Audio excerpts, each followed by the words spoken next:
बड़े भाग होते हैं उन जीवों के जो इस मूल ज्ञान को थोड़ा सा भी समझ पाए, क्योंकि सुनना आसान है, आए बैठे घंटा 2 घंटा सुन के चले गए, लेकिन इस ज्ञान को समझना बहुत मुश्किल है। समझना इतना मुश्किल है कि सारी उम्र भी अगर कोई सुनता रहे और उस पर मालिक की कृपा ना हो, बंदी छोड़ के मोहर न लगी हो, तो वो सुनकर भी नहीं समझ सकता। इतना मुश्किल है ये सुनना, समझना। धारण करना तो बहुत दूर की बात है, ये तो वही कर पाता है जिस पर मालिक की अपार दया हो, अपार कृपा हो। इस ज्ञान पे उसी का विश्वास बन पाता है जिस पर बंदी छोड़ने पूरी दया की हुई। नहीं तो लोग सत्य को सुनकर भी विरोध करते हैं, सब कुछ पता भी लग रहा है कि सच है, लेकिन फिर भी इस मन के, इस काल के जाल में फंसे हुए जीव नहीं निर्णय कर पाते कि ये सत्य है या असत्य है। हालांकि पता लग रहा है सत्य है, लेकिन विश्वास ही नहीं बन पाता अंदर से। और साहिब ने कहा, कहें कभी सुनोगे साधो मैं तो हूं विश्वास में। मेरी दया तब होती है जीव पे जब उसको पूरा विश्वास हो जाता है। तो आज इसी मूल ज्ञान को और अच्छे से समझेंगे, इस पर पूरा विचार करेंगे, विवेक लगाएंगे और जानेंगे कि आखिर इस ज्ञान का हमारे जीवन में क्या महत्व है। क्योंकि आप देख रहे हैं दुनिया भर के पंथ, दुनिया भर के सत्संग, दुनिया भर के धर्म चल रहे हैं, दुनिया भर के मंदिर मस्जिद गुरुद्वारे बने हुए हैं। इसके लिए, हमारे ही लिए। तो फिर हमें मूल ज्ञान की क्या जरूरत है? क्या मंदिर मस्जिद कम पड़ गए जो हम इस मूल ज्ञान को अपनाएं? आज इस पे पूरा विचार करेंगे। तो सत्संग शुरू करने से पहले परमात्मा के नाम पे जयकारा लगाएंगे और फिर सत्संग आगे बढ़ाएंगे। बोलिए परमपिता परमात्मा की, सतगुरु बंदी छोड़ कबीर साहेब की, सतगुरु मदनपति साहेब की, सतगुरु राहपति साहेब की, सतगुरु राम सेवक साहेब की, सतगुरु विराटपति साहेब की, कलीनापुर धाम की, सभी संतों की, सभी भक्तों की, आज के आनंद की, सकल हंस को बंदगी साहेब।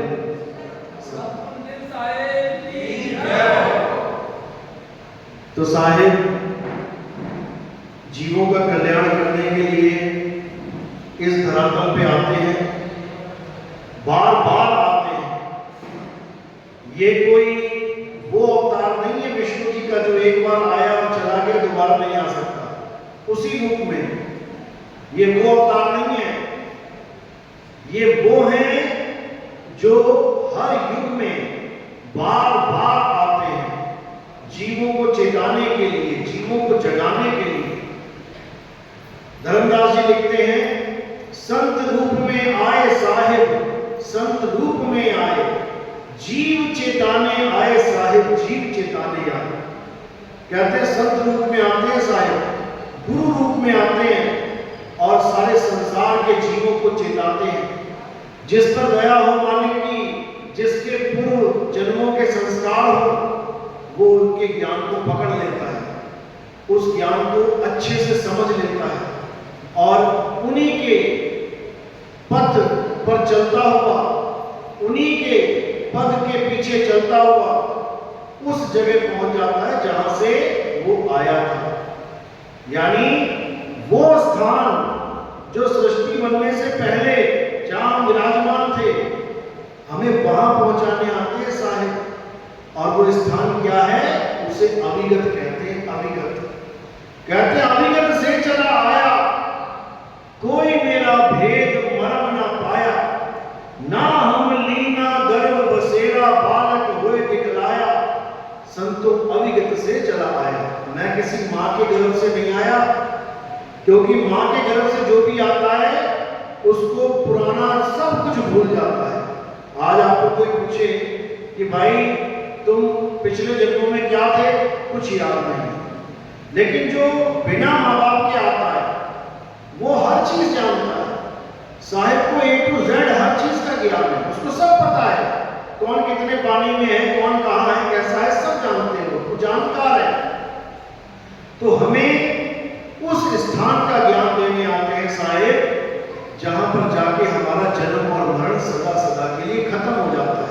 क्योंकि शरीर तो छोड़ना ही है। ऐसा कोई भी इंसान नहीं है, ऐसा कोई भी प्राणी नहीं है जो अंत में शरीर को ना छोड़े। मरना तो सबने है, लेकिन साहिब के साथ जुड़ के और बिना साहिब के ज्ञान से जुड़े मौत में भी फर्क है। कई लोग कहते हैं क्या करेंगे सत्संग करके, क्या करेंगे नाम लेके, एक दिन तो मर ही जाना है, खाओ पियो ऐश करो मर जाओ। बिल्कुल मरना है, ये काया सदा नहीं रहेगी सबकी, लेकिन मरने मरने में फर्क है। क्या फर्क है? आए हैं तो जाएंगे, राजा रंग फकीर और एक सिंहासन चढ़ चले, एक बंदे जंजीर। फर्क है, एक तो जाएगा सिंहासन में बैठ के और एक जंजीरों में बंधा हुआ जाएगा। यानी एक तो मुक्ति पद को प्राप्त कर लेगा, दोबारा आना जाना खत्म, और एक बेचारा बार बार 84 लाख योनियों में भ्रमण करता जाएगा। कभी कुतिया का बच्चा बन जाएगा, कभी हथनी का बच्चा बन जाएगा, कभी घोड़े का बच्चा बन जाएगा, कभी सूरी का बच्चा बन जाएगा। हर जगह जन्म जन्म जन्म मरण मरण मरण, इसी में सारे युग बीत जाएंगे उससे। तो भाई मुक्ति से ज्यादा बड़ी क्या चीज है? बार बार जन्मना मरना बहुत अच्छा है क्या? हालत खराब हो जाती है। लेकिन अज्ञानी चीज नहीं समझ सकता। आज भी किसी को पूछो, हाँ भैया दोबारा दुनिया में आना चाहते हो? तो क्या कहते हैं? हाँ बिल्कुल आना चाहते हैं। और पूछो जाना चाहते हो दुनिया से? नहीं, जाना नहीं चाहते। अरे तो जब तक जाओगे नहीं तो आओगे कैसे? इसीलिए साहिब समझा रहे हैं कि इससे पहले कि मौत आए और तुम्हें इस काया से बाहर निकाल दे, तुम पहले ही तैयारी कर दो इस काया को सदा सदा के लिए छोड़ के अपने निज स्वरूप में जाने की। तभी ज्ञान होगा, तभी मुक्ति होगी, तभी परम पद मिलेगा, नहीं तो 84 के धक्के मिलेंगे। तो साहिब इसी को समझाते समझाते, जीवों को चेताते चेताते कई बार आए और कई बार गए। तो जब 600 साल पहले कबीर साहब काशी लहर तारा तालाब में आए, वहां प्रकट हुए कमल के फूल के ऊपर, तब उन्हें नीलू और नीमा नाम के 2 जुलाहे दंपति थे। उन्होंने कबीर साहब को वहां पर पाया। बच्चा अकेला था, उठा के ले गए।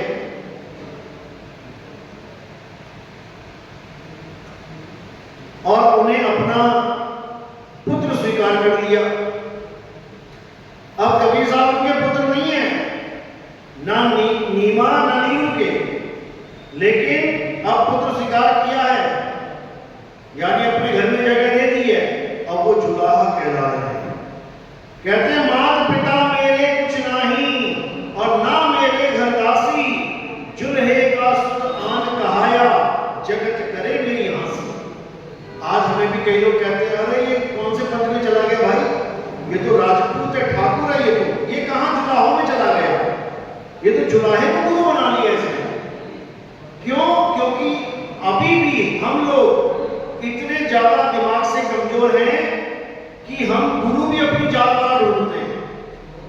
जो रविदासिया है वो रविदासी गुरु ढूंढेगा, जो नाई है वो नाई गुरु ढूंढेगा, जो वाल्मीकि है वो वाल्मीकि गुरु ढूंढेगा। ऐसा हाल हो चुका है। और साहिब क्या कह रहे हैं? कह रहे हैं जात ना पूछो साधु की, पूछ लीजिए ज्ञान और मोल करो तलवार का, पड़ी रहने दो म्यान। बताओ, कबीर साहब कह रहे हैं जात से क्या लेना भाई? अगर किसी के पास ज्ञान है तो उस ज्ञान का मोल कर। आज हम स्कूलों में बच्चों को छोड़ने जाते हैं, स्कूलों में एडमिशन कराते हैं, हम क्या देखते हैं कि इस स्कूल में पढ़ाई कैसी होती है, इस स्कूल के बच्चों के नंबर कितने आते हैं, इस स्कूल में डिसिप्लिन कितना है। या हम ये देखते हैं कि कौन ऊंची जात का पढ़ा है और कौन नीची जात का पढ़ा है। हम टीचरों की जात नहीं पूछते जाके कि आपके यहाँ कितनी ऊंची जात के टीचर हैं और कितनी नीची जात के। हमारे यहाँ ज्ञान चलता है। हम ये देखते हैं कि जो टीचर पढ़ा रहे हैं उनकी डिग्री कौन सी है, कितनी डिग्री लेके बैठे हैं वो लोग। क्योंकि हमने अपने बच्चे को पढ़ाना है, ज्ञानी बनाना है, जात पात में नहीं उलझाना। स्कूल तो एक ऐसी जगह है जहां पर सब जात के, सब धर्मों के बच्चे आके एक छत के नीचे बैठ के एक सा ज्ञान प्राप्त करते हैं। पाठशाला तो उसे कहते हैं, और जहां जात पात की बात आ जाए हम उसको पाठशाला मानते ही नहीं। हम उस धर्म को, उस जात को, उस पंथ को हम मानते ही नहीं है जहां पर ये जात पात का भेद चले, हम उसको मानते ही नहीं। हमारे यहाँ सबकी एक ही जात है, एक ही धर्म है और एक ही प्राण है, सबके एक ही प्राण। तो साहिब ने समझाने में कोई कसर नहीं छोड़ी, लेकिन आपको पता है कि कोई भी जहां पर भी सत्य होता है वहां असत्य आ ही जाता है। जहां पर असली वस्तु आती है वहां नकली वस्तु आ ही जाती है। कोई कंपनी बहुत अच्छा प्रोडक्ट निकाल दे तो 10 कंपनियां उसको जाली माल बनाने लग जाती है, नकली माल बनाने लग जाती है। इसी प्रकार जब संसार में कबीर साहब आते हैं, ज्ञान प्रचार करते हैं, तो काल के दूत भी आते हैं। परमात्मा भी अपना अंश भेजता है तो काल भी अपना अंश भेजता है। इसी को धर्म और अधर्म युद्ध कहते हैं।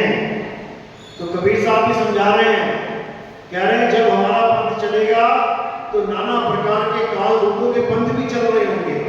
12 पंथ काल पुरवाना, भूले जीव न जाए ठिकाना, 13वें पंथ हम ही चले आए, सब पंथ मेट के एक पंथ चलाए। कहते हैं मेरा ही नाम ले लेके ये काल के दूतों ने इतने पंथ चला दिए हैं और ये कबीर पंथ के नाम से चल भी रहे हैं, और जीव इतना भी विवेक नहीं लगा पा रहे, इतनी भी बुद्धि नहीं लगा पा रहे कि जिस पंथ में हम हैं उसके ज्ञान का तोड़ मोड़ कर दे। कोई ज्ञान की बात ही नहीं है, केवल गुरु का मोह, गुरु से प्रेम, गुरु की देह के पीछे लगे पड़े हैं। जबकि कबीर साहब बार बार समझाते रहे कि भाई गुरु देह नहीं है, गुरु ज्ञान है। देह तो शमशान घाट तक तुम्हारा साथ दे सकती है, वहां पे भस्म हो जाएगी, लेकिन ज्ञान तुम्हारे मरने के बाद भी तुम्हारा साथ देगा, तुम्हें उस जगह पहुंचा के दम लेगा जिस जगह का ज्ञान तुम्हें कराया गया है। तो कबीर साहब हर बार यही समझा रहे हैं कि भाई शरीरों के चक्कर में नहीं पड़ना है, जात के चक्कर में नहीं पड़ना है, ये वर्ण व्यवस्था के चक्कर में नहीं पड़ना है। लेकिन लोग समझ नहीं रहे। साहिब कह रहे हम वासी वहां देश के जहां जात वर्ण कुल ना है, ना तो कोई जात है वहां पे और ना ही कोई कुल है। कुल मतलब कह रहे किसका कुल चला रहे हो, यानी वंशवाद। कहते हैं हमारे यहां वंशवाद वाला भी काम नहीं है कि बाप बैठा है गुरु बन के आगे बेटा गुरु बन जाएगा, फिर आगे गुरु बन जाएगा, बिल्कुल भी नहीं।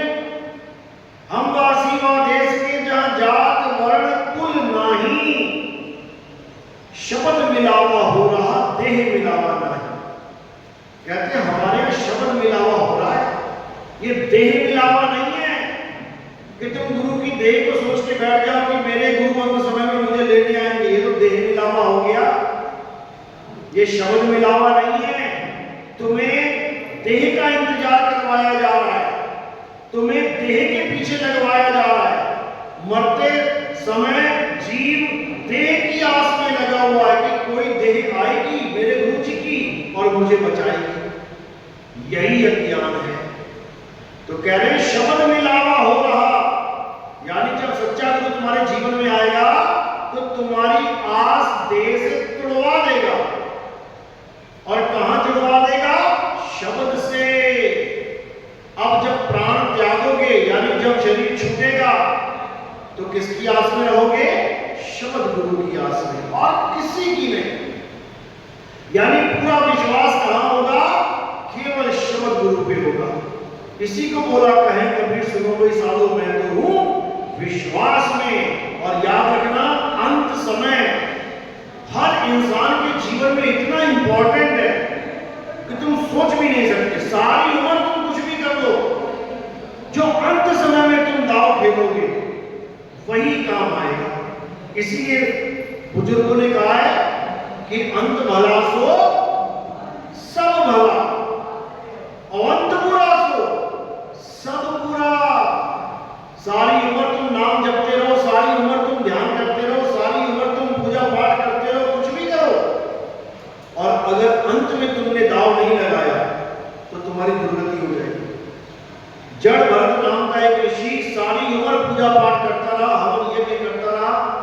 देवताओं के नाम जपता रहा, सब कुछ किया उसने, लेकिन अंत समय क्या हो गया, उसकी सुरता हिरण में चली गई, हिरण के बच्चे से प्रेम कर बैठा, तो अगला जन्म हिरण का ही मिल गया, कोई नहीं रोक सकता, कोई भी नहीं। तो अंत समय बहुत इंपॉर्टेंट है, इसी अंत समय का इंतजाम करवाने के लिए कबीर साहब इस संसार में आते हैं। कबीर साहब यहाँ राम राम करवाने नहीं आते कि लोग कहते कबीर साहब तो राम राम जपते थे, पूछो कैसे, तो दो चार दोहे सुना देते, राम नाम की लूट है, लूट सके तो लूट, अंत काल पछताएगा जब प्राण जाएंगे छूट। कहते देखो कह रहे हैं ना कि राम नाम की लूट है, अरे यही तो है राम नाम कबीर साहब का, यही खजाना, इसी को लूटना है। फिर कह देते हैं राम नाम रटते रहो और जब लग घट में प्राण, कबहू दीन दयाल के तो भनक पड़ेगी कान। कि क्या रटना है, राम नाम रटते रहो। कबीर साहब कह रहे हैं राम राम रटो और नितिन दास कह रहा है राम नाम छोड़ो, ऐसे कैसे? बस इसी चीज का भेद है जो नहीं समझ पाता जी। कबीर साहब ने जिस राम की बात करी है वो राम नहीं है जो तुम लेके बैठे हुए हो। तो लोग पूछते अच्छा राम भी दो हो गए, एक हमारा एक तुम्हारा, अरे दो नहीं हो गए, यहां चार चार राम है। एक राम दशरथ का बेटा, एक राम घट घट में बैठा, एक राम का सगल पसारा और एक राम तीनों से न्यारा। यहां चार राम है, यहां दो नहीं है। तो कौन राम दशरथ का बेटा? काया राम दशरथ का बेटा। कौन राम घट घट में बैठा? ये जीव राम घट घट में बैठा। कौन राम का सगल पसारा? ये निरंजन राम का सगल पसारा। और कौन राम तीनों से न्यारा? वो परमात्म तीनों से न्यारा। यानी ये तन, ये जीव और ये मन, ये तीनों भी राम हैं, इनकी भी पूजा चल रही है दुनिया में। तन की भी पूजा चल रही है, जीव की भी पूजा चल रही है, मन की भी पूजा चल रही है। किसकी पूजा नहीं चल रही? परमात्मा की कोई पूजा नहीं कर पा रहा है। परमात्मा को कोई जान ही नहीं पा रहा, पूजा तो बाद में करेगा। परमात्मा को भी शरीर समझ के पूजा जा रहा है। आज जितने भी लोग परमात्मा परमात्मा कर रहे हैं सब शरीर के पुजारी लोग पड़े हैं। तो कबीर साहब यही समझाते हैं कि काया को परमात्मा मत जान लेना। परमात्मा काया से, मन से, जीव से परे है, परे है। तो शायद इसी को समझाने के लिए बार बार हम सबके बीच में आते हैं, लेकिन हम वापस उसी अज्ञान में, उसी भगवान के, परमात्मा के नामों में उलझ जाते हैं। हमें लगता है कि शायद नाम जपने से ही परमात्मा मिलेगा। हम दुनिया भर के नाम जो इंसानों ने बनाए हैं हम लेके बैठ जाते हैं। हिंदी के नाम, पंजाबी के नाम, उर्दू के नाम, अलग अलग भाषाओं के नाम, उसी को तोते की तरह रखते हैं। हिंदू है तो राम राम राम राम राम राम रट रहा है, राधे राधे राधे, ओम नमः शिवाय, हरे कृष्ण हरे कृष्ण। मुसलमान है कोई, वो लगा पड़ा अल्लाह अल्लाह अल्लाह। कोई सिख भाई है वो लगा हुआ वाहेगुरु वाहेगुरु वाहेगुरु। और कोई ईसाई है वो लगा पड़ा हालेलुया हालेलुया हालेलुया। सबके सब सोच रहे हैं कि हम अलग अलग काम कर रहे हैं, जबकि उन्हें नहीं पता कि तुम एक ही काम कर रहे हो। समझो, एक हलवाई ने मैदे से ही 10 तरह के पकवान बना दिए। अब जो अज्ञानी जीव है वो उन पकवानों को देख के क्या सोच रहा है? ये अलग है, ये अलग है, ये अलग है, ये अलग है, ये अलग है। वो केवल उसका रूप रंग देख रहा है। लेकिन जो हलवाई है वो अच्छे से जानता है कि इसके रूप बदले हुए हैं, लेकिन तत्व एक ही है। ये मैदे की सारी चीजें बनी हुई हैं। तो इसी प्रकार ये 52 अक्षर पकवान की तरह पेश कर दिए गए हैं। हिंदू है तो रा और मा पकड़ा दिया, मुसलमान है तो अ ला ह पकड़ा दिया, सिख है तो वाहे गु रू पकड़ा दिया, और ईसाई है तो गॉड पकड़ा दिया। अब पकड़ाया क्या है? अक्षर ही तो पकड़ाए हैं। रा और मा कहां से आया? वर्णमाला से। आ ई ई उ का था गा, ये सारी वर्णमाला में से 2 अक्षर निकाल दिए, रा और मा। उसी वर्णमाला में से निकाल दिया अल्लाह, उसी वर्णमाला से निकाल दिया वाहे गुरु गॉड। अब सब समझ रहे कि ये तो अलग अलग है। अरे अलग अलग नहीं है, ये वर्णमाला की अक्षर है। तुम्हें अक्षर पकड़ा दिए गए हैं और तुम अपने अपने अक्षर लेके सोच रहे हो कि अब हमारी मुक्ति हो जाएगी। इन्हीं अक्षरों के द्वारा लाखों करोड़ों नाम बना दिए गए। तो कबीर साहब ने एक ही वाणी में सारे नाम खत्म कर दिए। क्या बोलते हैं? कोटि नाम संसार में इनसे मुक्ति ना होए, और गुप्त नाम सतपुरुष का पूछे बिरला कोई। कहते करोड़ों नाम, अरबों नाम बना दिए इस इंसान ने और उसी को जप रहा है। इनसे मुक्ति ना होए, ये नाम जपने से मुक्ति नहीं होती। तो कैसे होती है? आदि नाम सतपुरुष का, गुप्त नाम पूछे बिरला कोई। वो सच्चे परमात्मा का, सतपुरुष का आदि नाम यानी गुप्त नाम कहते कोई बिरला ही जान पाता है। उसको प्राप्त करना सबके बस की बात नहीं होती है। क्यों? क्योंकि वो तब तक प्राप्त नहीं हो सकता जब तक तुम्हारे जीवन में कोई गुरु नहीं आ गया। ये वाले नाम तुम्हारे जीवन में बिना गुरु के भी आ सकते हैं, सबको पता है। भगवानों के नाम अभी पूछो किसी को 10 नाम बता दो, 10 बता देगा। 20 नाम पूछो, 20 बता देगा। गुरु करने की जरूरत ही नहीं है, बिना गुरु के ही सारे नाम पता है आपको। लेकिन गुरु की जरूरत क्यों पड़ी? गुरु की जरूरत इसलिए पड़ती है क्योंकि गुरु नाम देता नहीं, नाम छुड़वाता है। छुड़वाने वाले गुरु की जरूरत पड़ेगी, जपाने वाले तो घने बैठे हुए हैं। तो वाणी क्या कह रही है? सोई गुरु पूरा कहावे, जो 2 अक्षर का भेद बतावे। एक छुड़ावे एक लखावे, तब प्राणी निज घर को जावे। यानी ऐसा गुरु मिल जाए जो एक छुड़ावे, ये सारे नामों को छुड़वा दे, छोड़ दे। हिंदू है राम राम छोड़ दे, मुसलमान है अल्लाह अल्लाह छोड़ दे, सिख है वाहिगुरु वाहिगुरु छोड़ दे, ईसाई है गॉड गॉड छोड़ दे। तो करे क्या? हिंदू है तो राम को खोज ले, मुसलमान है तो अल्लाह को ढूंढ ले, सिख है ईसाई है तो गॉड और वाहिगुरु को खोज ले। तब समझ के तेरा कल्याण होगा, केवल नाम जपने से नहीं होगा। जब हमें प्यास लगती है, किसी गांव में गए तो हम क्या करते हैं? पानी खोजते हैं, गली गली में जाके पूछते हैं भैया कोई हैंडपंप लगा है क्या, कहीं पानी मिलेगा क्या? हम जपते नहीं है कि प्यास लगी है तो पानी पानी जप ले, भूख लगी है तो खाना खाना जप ले, भोजन भोजन जप ले। नहीं, खोजना है। तो साहब कह रहे जो ढूंढेगा वो पाएगा, जो जपेगा वो 84 में जाएगा।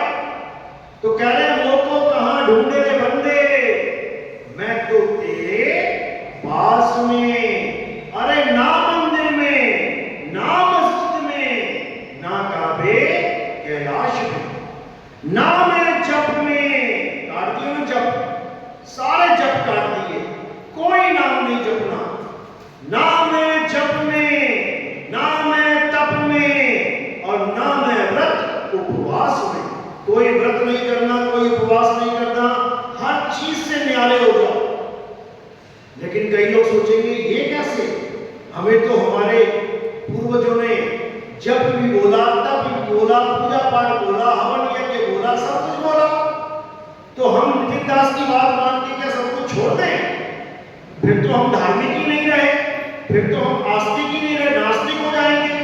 अगर पूजा पाठ छोड़ देंगे तो गीता पढ़ो, गीता में इसका जवाब मिलेगा तुम्हें। अगर नितिन दास मना कर रहा है कि पूजा पाठ छोड़ दो, तो उसका कारण है। कारण क्या है कि अब आगे बढ़ो, अब आगे बढ़ो। जो कर रहे हो अच्छी बात है, बहुत कर दिया, अब आगे बढ़ो। तो गीता में जब आप अध्याय 3 पढ़ेंगे, उसमें भी जब आप 12, 13, 14, 15, 16 ये पांचों श्लोक पढ़ेंगे, तो वहां आपको क्या जानकारी मिलेगी? क्या बताया गया है कि देवी देवताओं की पूजा करो, हवन यज्ञ करो, बचा हुआ अन्न प्रसाद रूप में ग्रहण करो। जो ये प्रसाद रूप में ग्रहण नहीं करता वो पाप का भागीदार है। बिल्कुल सही बोला है, बहुत बढ़िया, अच्छी बात है। फिर क्या करें? फिर 17वां श्लोक बोला, किंतु यानी जो सारा कुछ पीछे कर रहे हैं उस पर कांटा मार दिया।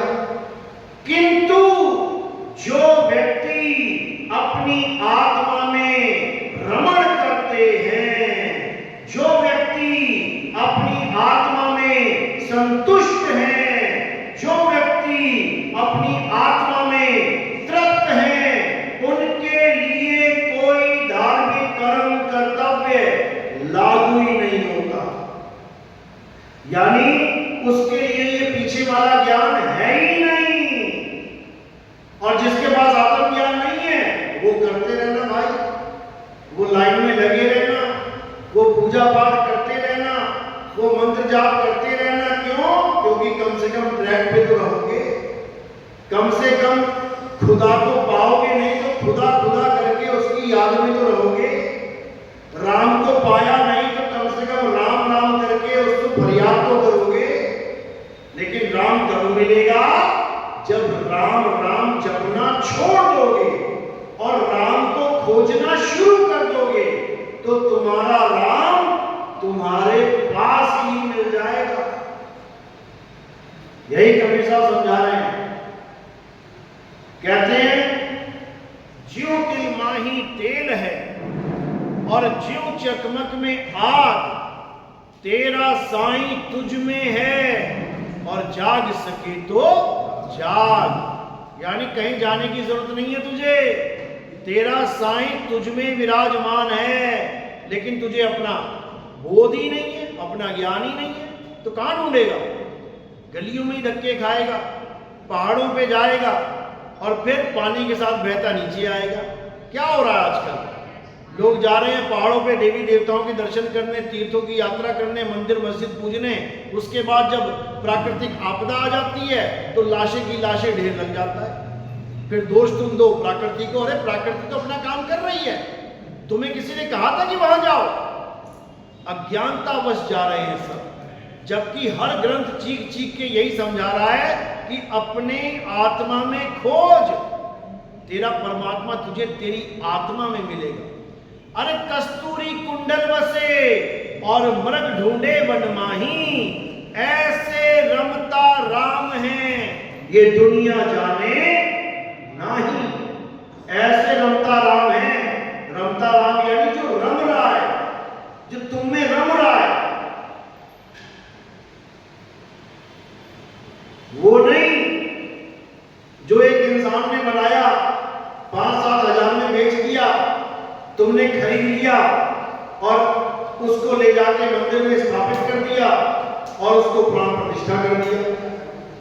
वो तो एक सांकेतिक ज्ञान है कि राम जी ऐसे थे, धनुष बाण लेके चलते थे, सीता साथ में थी, लक्ष्मण जी साथ में थे, तो वैसा ही एक चित्र बना दिया, वैसी एक मूर्ति बना दी। वो राम का संकेत तो दे सकती है, लेकिन तुम कहोगे वही राम है, तो भाई वो राम नहीं है, वो राम नहीं है। तुम मिट्टी के खिलौने बनाते हो, तुमने मिट्टी के फल बना दिए, सेब बना दिया, संतरा बना दिया, मिट्टी का केला बना दिया, मिट्टी का तरबूज बना दिया। ठीक है, संकेत मिल रहा है तुम्हें कि केला है, सेब है, संतरा है, तरबूज है, मिट्टी संकेत दे रही है तुम्हें कि ऐसा होता है फल। लेकिन कोई कहे ये मिट्टी ही फल है, तो खा के देख लो, खा के देख लो मिट्टी का फल, मीठा लगे तो बता देना, नहीं लगेगा मीठा। क्यों? क्योंकि वो असल नहीं, वो नकल है, नकल है। और भगवान नकल नहीं होता, भगवान असल होता है, भगवान असली होता है, नकली नहीं होता। लेकिन दुख के साथ कहना पड़ रहा है कि लोगों ने नकली भगवान को असली मान लिया। दुनिया कहती है भगवान के सारे सब कुछ चल रहा है, ये असली भगवान की डेफिनेशन है कि भगवान से ही सब कुछ हो रहा है, भगवान से ही हम लोग चल रहे हैं, फिर रहे हैं। लेकिन आप देखोगे कि भगवान हमारे कारण चल रहा है। मूर्ति जहां एक जगह खड़ी होगी वो चल नहीं सकती, वो हमारे कारण चल रही है। हम यहां से उठा के वहां रख देते हैं, वहां से उठा के वहां रख देते हैं। तो गुणगान तो हम उस भगवान के कर रहे हैं जिसके सारे सब चल रहा है, और मान हम उसको बैठे जो हमारे सारे चल रही है। समझो, किसी बच्चे को धक्का दो तो बच्चा फट से उठ के बैठ जाता है भगवान के सहारे, और तुम मूर्ति को धक्का दो वो कभी उठ के बैठ नहीं पा रही है। सोचो, जो उठ नहीं पा रही है हमने उसको भगवान मान लिया, और जो उठ के बैठ जा रहा है हम उसे भगवान नहीं मान सकते। यानी हमारी बुद्धि में इतनी बड़ी जंग लग गई है, हमने मुर्दे को भगवान मान लिया, यानी मृत को भगवान मान लिया, यानी बेजान को भगवान मान लिया। लेकिन जो जानदार लोग बैठे हैं उनको हम भगवान नहीं मान सकते। हम कहते हैं भगवान सृष्टि बनाता है, भगवान ने हम सबको बनाया है। चलो ठीक है, मंदिर में देख लेते हैं, अगर भगवान ने हम सबको बनाया, दो चार मंदिर में भी बना के रख दे हमारे जैसे, नहीं बना सकता तो कौन बना रहा है हम जैसों को? अरे माता पिता बना रहे हैं, माता पिता के द्वारा ही ये शरीर तैयार हो रहा है। तो भगवान कौन है? वो पत्थर जिसको इंसान बना रहा है, या वो माता पिता जो हम सबको बना रहे हैं? इसको समझना पड़ेगा। वही चैतन्य शक्ति सब में विराजमान है, उसी की शक्ति से हम सब चल रहे हैं, खा रहे हैं, पी रहे हैं, हंस रहे हैं, बोल रहे हैं। बिना आत्मा के इस दुनिया में कुछ भी चल फिर नहीं सकता, याद रखो। इसीलिए गीता में बिल्कुल स्पष्ट बता दिया गया कि हे अर्जुन, इस दुनिया में दो प्रकार के तत्व हैं, एक असत्य और एक सत्य। असत्य क्या है? इस दुनिया में दिखने वाली हर चीज असत्य है, झूठी है, माया है। और सत्य क्या है? हे अर्जुन, आत्मा ही सत्य है। दुनिया में चीज जो दिख रही है उसको तुम काट भी सकते हो, जला भी सकते हो, सब कुछ कर सकते हो, लेकिन आत्मा को ना तुम जला सकते हो, ना काट सकते हो, ना भिगो सकते हो, ना छेद सकते हो, कुछ नहीं कर सकते। तो वही आत्म तत्व ही परम सत्य है, और उसी तत्व का बोध कराने वाले गुरु को तत्वदर्शी संत कहते हैं। गीता में तत्वदर्शी संत की महिमा गाई है, अध्याय 4 34वां श्लोक। लेकिन लोग गलती से अज्ञानतावश मंत्र जपवाने वाले गुरुओं को तत्वदर्शी मान बैठे हैं कि तत्वदर्शी कौन है? जो हमें मंत्र जपवाएगा। अरे मंत्र जपवाने वाले को जपी कहते हैं, तपस्या कराने वाले को तपी कहते हैं, घर बार छुड़वाने वाले को सन्यासी कहते हैं। लेकिन लोगों को ज्ञान नहीं है, समझ नहीं है, इसलिए किसी को भी तत्वदर्शी संत बना देते हैं। क्या जाता है? तो तत्वदर्शी क्या है? जो सत्य और असत्य दोनों प्रकार के तत्वों का बोध कराए, विधि बताए, अज्ञानता को हटाए और ज्ञान को स्थापित करे। अज्ञानता क्या है? इन 5 तत्वों को सत्य मानना ही अज्ञानता है। कोई राम जी के तत्वों को सत्य मान बैठा, कोई कृष्ण जी के तत्वों को, कोई हमारे तुम्हारे तत्वों को मान बैठा। सबके सब शरीर की पूजा में लग गए। जो परम सत्य है वो केवल आत्मा है। इसी आत्मा का भेद समझाने के लिए कबीर साहब बार बार आते हैं। क्या कह रहे हैं? जल में मीन प्यासी, मुह देखत आवे हासी, आत्म ज्ञान बिना नर भटके,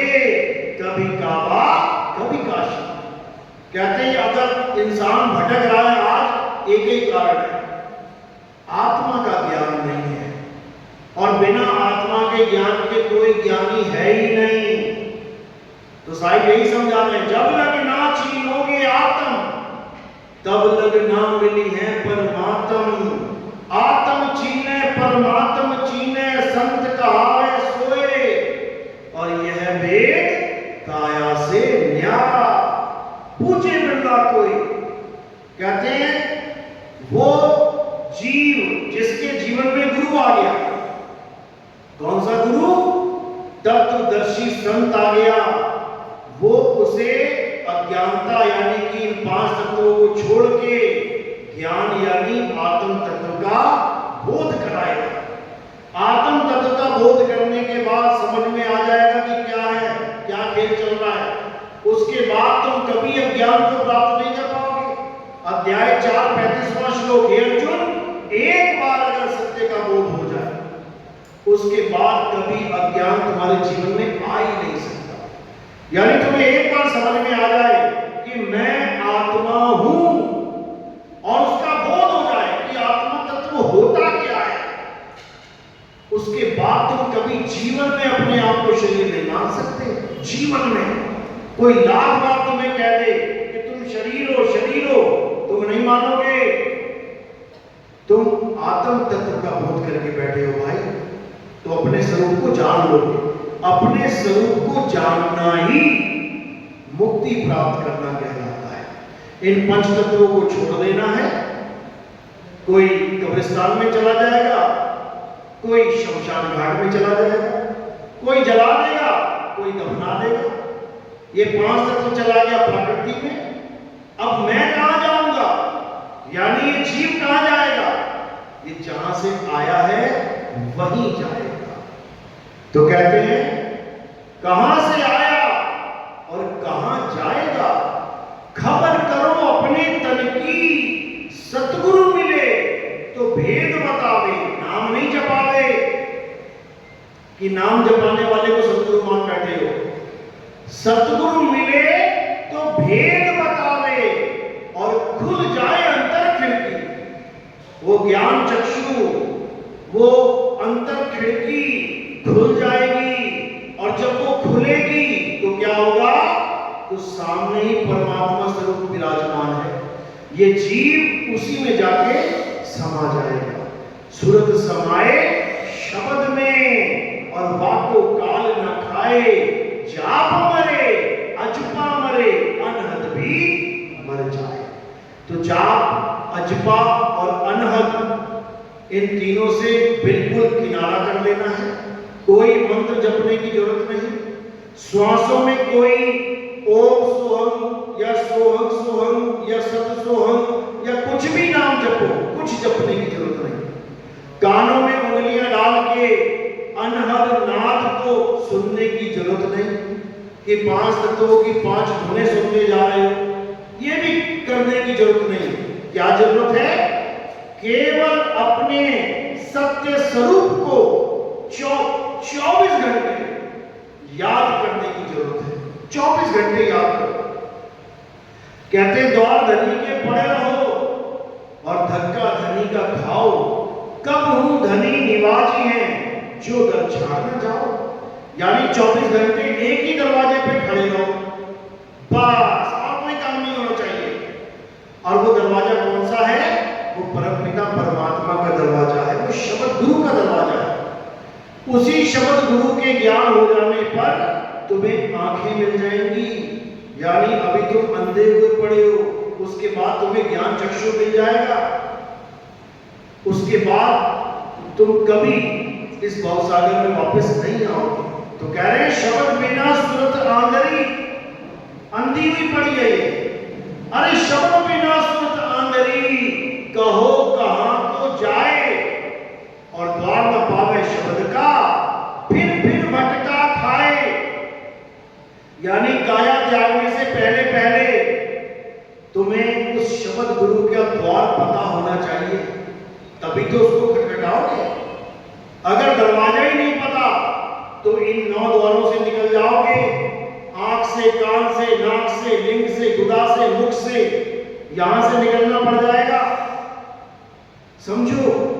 तो साहिब यही समझा रहे हैं कि शब्द गुरु के चरणों में ध्यान धरो और 24 घंटे मैं बांदी का जाम गुलाम गुलाम गुलाम हूं और पड़ा रहूं दरबार आठों जाम। ये त्रिकाल संध्या वाला काम नहीं है, ये 3 बार नाम जपने वाला काम नहीं है, ये 3 बार भक्ति करने वाला काम नहीं है कि सुबह दोपहर शाम की भक्ति करवा के सोच रहे हो मुझे पूरा गुरु मिल गया। ये 8 पैर की भक्ति वाला काम है,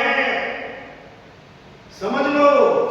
सुरत फंसी संसार में दासे पड़ गई दूर और सुरत बांध स्थिर करो 8 पहर हुजूर। यानी तुम्हें ऐसा गुरु मिल गया है, अब 8 पहर तुम्हारा निशाना सीधे लगवा के रखे। इसी को साहिब समझा रहे हैं, निशाना कोई मारे संत सुजान। निशाना साध के रखोगे तो तीर वहीं जाएगा जहां निशाना लगा हुआ है। सीधा तीर लगा रखा है निशाना पे, ना इधर जाएगा ना इधर जाएगा। यानी जब तुम्हारे प्राण पखेरु उड़ेंगे, जब तुम्हारी देह छूटेगी तो तुम कहां जाओगे? जहां तुम्हारा निशाना लगा हुआ है तुम वहीं जाओगे और कोई ऐसी जगह नहीं जहां पहुंच जाओ। तो यही कबीर साहब समझा रहे हैं।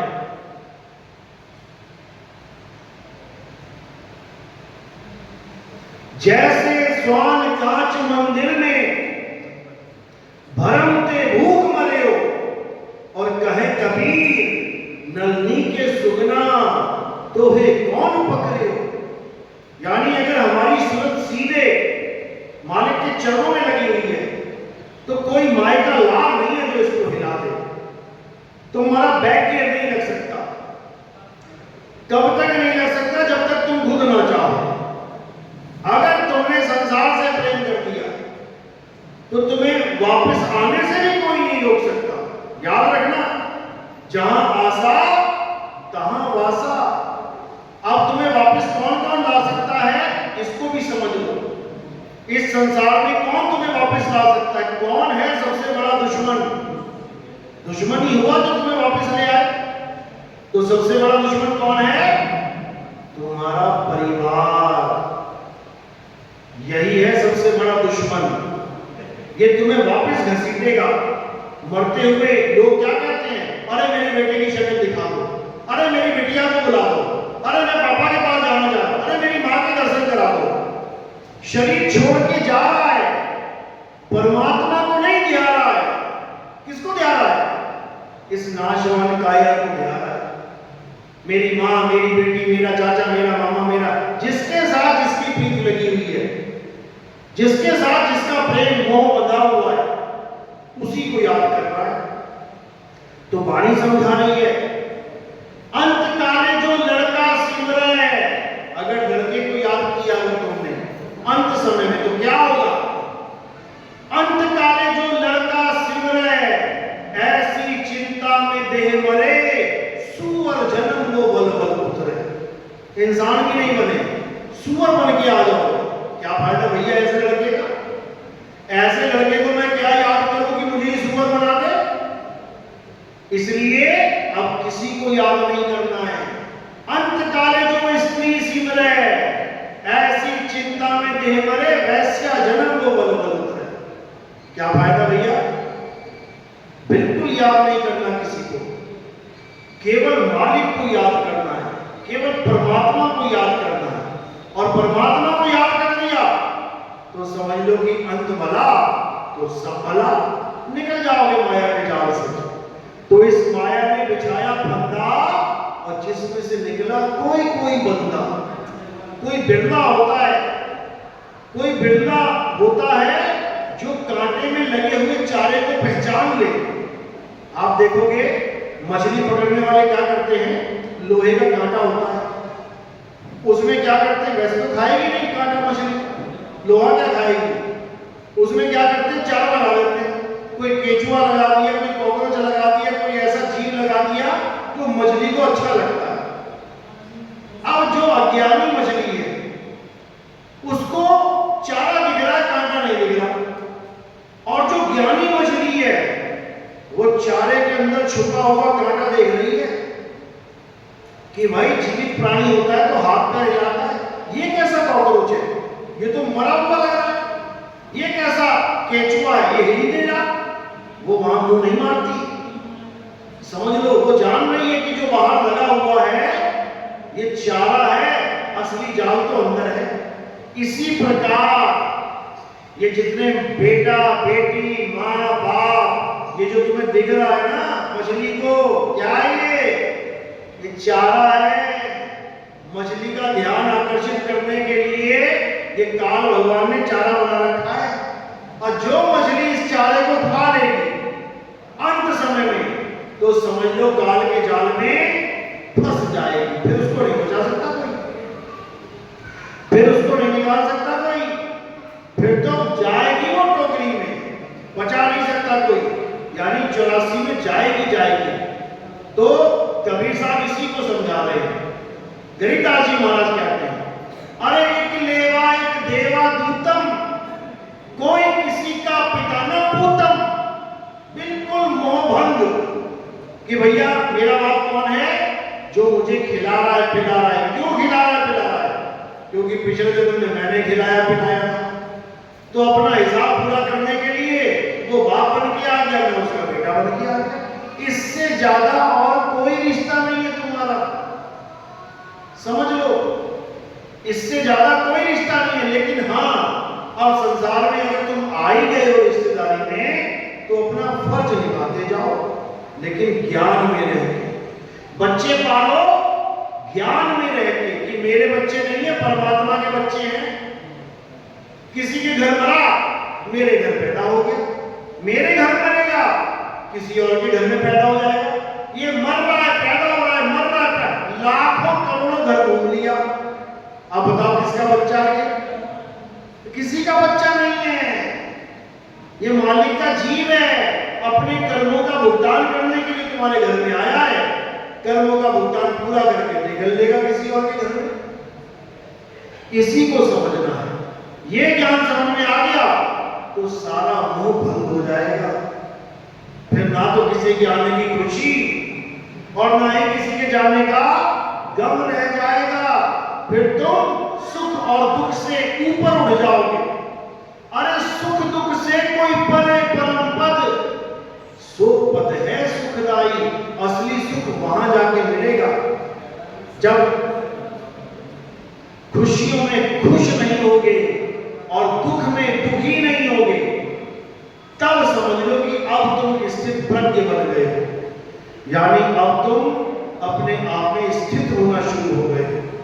अब तुम माया के जाल को काटने के लायक हो चुके। तो यही कबीर साहब हमेशा समझाते आए हैं कि माया से बचना बच्चों का खेल नहीं है। इस माया से तभी बच पाओगे जब इसको अच्छे से समझ जाओगे। तुम गाड़ी ले आओ, गाड़ी भी माया ही है। 50 करोड़ की गाड़ी ले आओ, लेकिन तुम्हें चलानी नहीं आती। अब चला के देखो तुम क्या होगा। वो 50 करोड़ की गाड़ी तुम्हारे मौत का कारण बन जाएगी। लेकिन अगर तुमने उसको चलाना सीख लिया, गियर कैसे डालना है, ब्रेक कैसे लगाना है, क्लच कैसे, सब कुछ सीख लिया, अब वो तुम्हें आनंद देने लग जाएगी। यानी माया को कैसे भोगना है, माया को अच्छे से समझ के भोगना है। क्योंकि बिना माया को भोगे तो कोई रह ही नहीं सकता इस संसार में। ये काया भी एक माया है। इसके भोग क्या है? कपड़ा लत्ता, खाना पीना, शैम्पू साबुन, इसके भी भोग है। तो माया के साथ तो रहना है, लेकिन माया से निर्लेप होके रहना है। कमल की तरह रहना कीचड़ नहीं है, लेकिन कीचड़ से अलग होके रहना। कीचड़ छू ना पाए तुम्हें।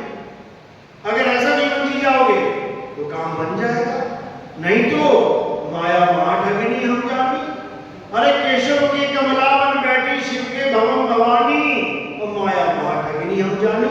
ये केशव को ना छोड़ रही, शिव को ना छोड़ रही, और तुम्हें हमें क्या छोड़ेगी?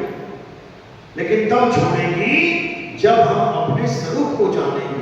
यही कृष्ण जी कह रहे हैं, अर्जुन मेरी माया बहुत दुस्तर है, बहुत विशाल है, हर जीव मेरी माया के अधीन है, लेकिन जो आत्मा को जान लेते हैं, आत्म तत्व को पहचान लेते हैं, आत्म बोध में आ जाते हैं, वो मेरी माया को सहज ही पार कर लेते हैं।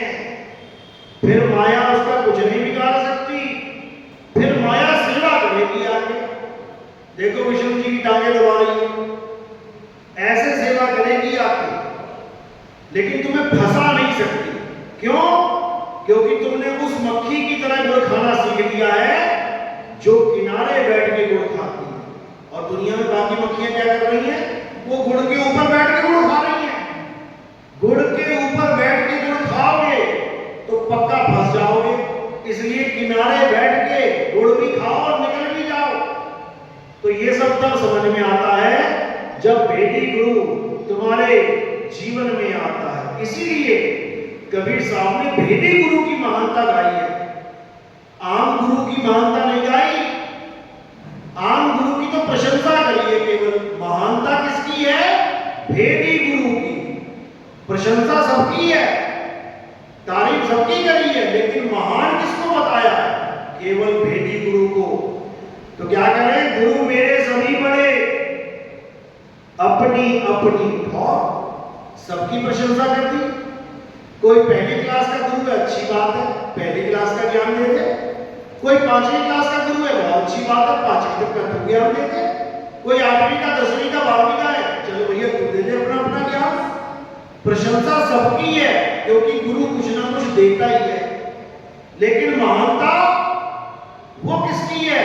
शब्द विवेकी पारखी सो माथे का मौत। यानी शब्द विवेकी पारखी, जो शब्द का विवेक के द्वारा परख करना सिखा दे, कहते हैं वो है सिर का मौत। जैसे ये पगड़ी बंधी हुई है सिर के ऊपर, ऐसे ही वो गुरु सिर पे रखने योग्य है। और बाकी को बंदगी करते जाओ, नमस्कार करो, चलता करो, खुश सबको रखना है, लेकिन सिर पे नहीं बैठाना है। सिर पे कौन बैठेगा? शब्द विवेकी पारखी सो माथे का मौत। यही कबीर साहब ने समझाया। लेकिन आज जिस भी गुरु को देखो यही वाणी लेके बैठा हुआ है कि गुरु बड़े गोविंद से मन में देख विचार। अरे तेरे लिए थोड़ी नहीं बोला कि पत्थर पुजवाने वाले को बोल दिया, कि मंत्र जपवाने वाले को बोल दिया। मंत्र जपवाने वाले को चेतावनियां दी हैं, तंत्र मंत्र सब झूठ है, इनमें न भरने कोई, और सार शब्द जाने बिना दागा हंस न होए। मंत्र जपवाने वाले को तो चेतावनी दी है, छोड़ दे। जपना और जपवाना महान नहीं बताया उसको, लेकिन लोग समझ नहीं पाते, इसलिए एक एक तराजू में सबको तोल देते हैं। अरे गुरु गुरु में भेद है, गुरु गुरु में भाव, सोई गुरु नित बंदिए, जो शब्द बतावे दाव। जो तुम्हें शब्द का दाव बता दे वो है गुरु, बाकी सब गुरुआ है, गुरुआ। अरे गुरुआ तो घर घर फिरे, कौड़ी केर 50, अपने रूप की खबर नहीं, शिष्य करण की आस। गुरुआ शिष्य तो बनाना चाहता है, लेकिन उसे अपना स्वरूप ज्ञान नहीं है, वो मंत्र पकड़ा देता है।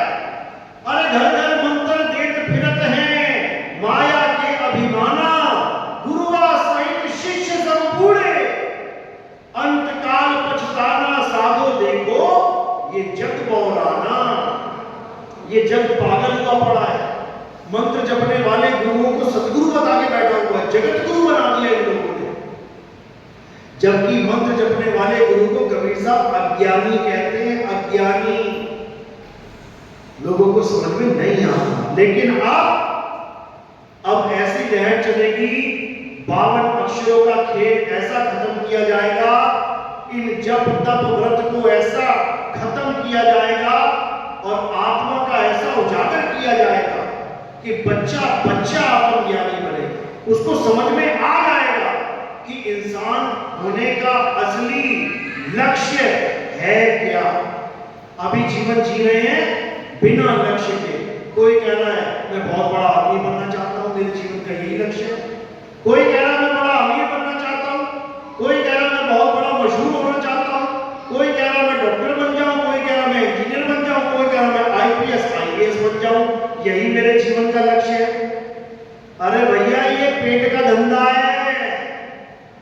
रोटी खाने का इंतजाम है। आईएएस, आईपीएस, मंत्री, संतरी, ये सब पेट का इंतजाम है। खाना खाने के लिए नौकरियां बनी है, ये खाना खाने के लिए नौकरियां बनी है, पैसा कमाने के लिए नौकरी बनी है। तुम्हारे जीवन का लक्ष्य नहीं है ये। तुम्हारे जीवन का लक्ष्य क्या है? जन्म मरण के बंधन को तोड़ के सदा सदा के लिए परमात्मा में लीन हो जाना, ये तुम्हारे जीवन का लक्ष्य है। इस लक्ष्य को मत भूल जाना। बाकी सब जरूरत है, लक्ष्य केवल मुक्ति है। कपड़े जरूरत है, खाना जरूरत है, पहनना जरूरत है, रहना जरूरत है, चलना जरूरत है, ये सब जरूरत है। जरूरतों को पूरा करो, लेकिन लक्ष्य को भूल के नहीं। अगर लक्ष्य को भूल गए तो इंसान जन्म में आना बेकार हो जाएगा, ये मनुष्य जन्म बेकार हो जाएगा। उसके बाद 1,84 भुगतना पड़ेगा। फिर कोई ना पूछेगा तुम्हें रोटी, कपड़ा और मकान। फिर पेड़ों पे घोंसले बनाते फिरोगे, गुफाओं में छुपते फिरोगे, जमीन में छेद करके घूमते फिरोगे, उसमें कोई ना पूछेगा। तो इसलिए अपने लक्ष्य को जानो। हमारा एक ही लक्ष्य है, जन्म मरण से मुक्ति प्राप्त करना, बस। और कैसे मिलेगी? आत्म ज्ञान से मिलेगी, इसके अलावा सब झूठ है। चलो, तो आज का सत्संग यही समाप्त करते हैं। और नाम दीक्षा वाला भी आप खड़ा करो। प्रथम दीक्षा, दूसरी दीक्षा वाले आप खड़ा करो। चलो, बहुत अच्छी बात है। धीरे धीरे पूरे समाज में ये मूल ज्ञान प्रचार प्रसार होता रहेगा। आप लोगों ने सहयोग भी करना है। कैसे सहयोग कर सकते हैं? अपने घर के आसपास लोगों को पैम्फलेट बांट सकते हैं जो हमारे पर्चे छपे हुए हैं। अगर आपको शर्म लगती है कि मैं कैसे बात करूंगा, कैसे बताऊंगा उसको, उसका भी एक इंतजाम है। आप पर्चे छपवाइए और अखबार में लगवा दीजिए। सुबह सुबह 500-1000 पर्चा अखबार में लग जाएगा, घर घर में पहुंच जाएगा। किसी से बात करने की जरूरत नहीं है। परमात्मा का जो विवेकी हंस होगा वो पर्चा देख के समझ जाएगा क्या बताया जा रहा है। उस पे हमारा YouTube चैनल होगा और वो YouTube चैनल से जुड़ के पूरे ज्ञान को अच्छे से समझ पाएगा।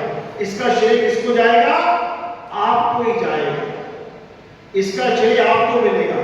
एक जीव भी अगर आपकी मेहनत से वो जीव समझ गया इस ज्ञान को, तो कबीर साहब समझाते हैं 1 करोड़ गाय को कटने से बचाने का पुण्य प्राप्त हो जाता है। इसका मतलब ये नहीं कि तुम पुण्य के लिए काम कर रहे हो, तुम तो अकर्ता बन के कर रहे हो।